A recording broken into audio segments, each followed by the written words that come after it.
പാകിസ്ഥാനിൽ അജ്ഞാതന്റെ വിളയാട്ടം തുടരുകയാണ്. കഴിഞ്ഞ ദിവസം ലഷ്കർ ഭീകരൻ ഹാഫിസ് സായിദിന്റെ അനുയായിയാണ് അജ്ഞാതൻ ഉന്നവച്ചതെങ്കിൽ ഇന്നാകട്ടെ ഹാഫിസ് സായിദിന്റെ വിശ്വസ്തനെയാണ് അജ്ഞാതൻ ഇവിടെ ഉന്നം വെച്ചുകൊണ്ട് കൊലപ്പെടുത്തിയിരിക്കുന്നത്. ഇതോടുകൂടി തന്നെ അമിത്ഷായുടെ അജ്ഞാതനാകട്ടെ വെടിവെപ്പ് അവിടെ നടത്തുകയും അദ്ദേഹം കൃത്യമായി തന്നെ ഉത്തരവ് അല്ലെങ്കിൽ ആജ്ഞ അതേപടി അമിത്ഷായുടെ ആജ്ഞ അതേപടി നടത്തുകയും അദ്ദേഹത്തിന്റെ ഉത്തരവാദിത്വം ഇവിടെ പൂർത്തീകരിക്കുകയും ചെയ്യുകയാണ് എന്നതിന്റെ തെളിവാണ് ഈ വാർത്തയിലൂടെ തന്നെ പുറത്തു വരുന്നത്.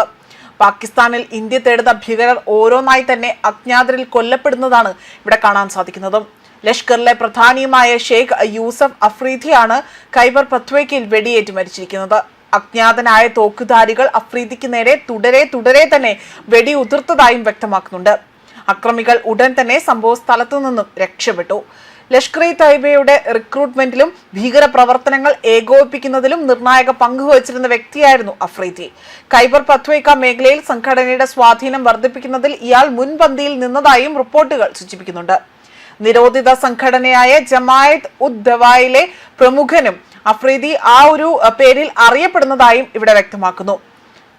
അതേപോലെ തന്നെ സലാഫി പണ്ഡിതൻ എന്ന വ്യാജേന ഭീകര പ്രവർത്തനങ്ങൾക്ക് ആശയപരമായ അടിത്തറ പകരുന്നതായിരുന്നു ഇയാളുടെ രീതിയായി പറയപ്പെടുന്നത്.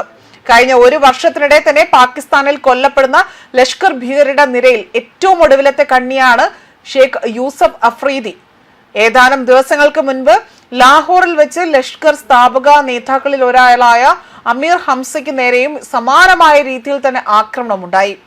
ഇയാൾ ഗുരുതരാവസ്ഥയിൽ ചികിത്സയിലാണ് എന്നതാണ് അറിയാൻ സാധിക്കുന്നത്. ഹാഫിസ് സായിദിന് ശേഷം ലഷ്കറിലെ ഏറ്റവും സ്വാധീനമുള്ള നേതാവാണ് ഹംസ. ഏറ്റവും ഒടുവിലായി തന്നെ ഹാഫിസ് സായിദിനെയും ഇവിടെ കൊടൂരമായി തന്നെ കൊലപ്പെടുത്തുമെന്നതിലും സംശയമില്ല എന്നും ചില രാഷ്ട്രീയ നിരീക്ഷകർ വിലയിരുത്തുന്നുണ്ട്. ഹാഫിസ് സായിദ് നിലവിൽ ടെറർ ഫണ്ടിംഗ് കേസുകളിൽ ശിക്ഷിക്കപ്പെട്ട് ലാഹോറിലെ കോട്ട് ലഹ്ബത്ത് ജയിലിലാണുള്ളത്.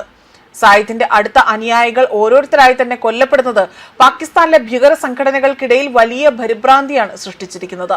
ആക്രമണത്തിന്റെ ഉത്തരവാദിത്തം ഇതുവരെയും ആരും തന്നെ ഏറ്റെടുത്തിട്ടില്ല എന്നും പാക് താലിബാൻ പോലുള്ള ഗ്രൂപ്പുകളുമായും ആഭ്യന്തര തർക്കമാണോ ഇതിന് പിന്നിലെന്നതും പോലീസ് ഇപ്പോൾ അന്വേഷിക്കുന്നുണ്ട്.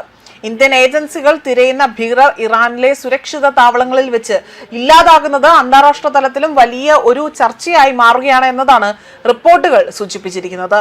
ന്യൂസ് ഡെസ്ക് കർമ്മ ന്യൂസ്.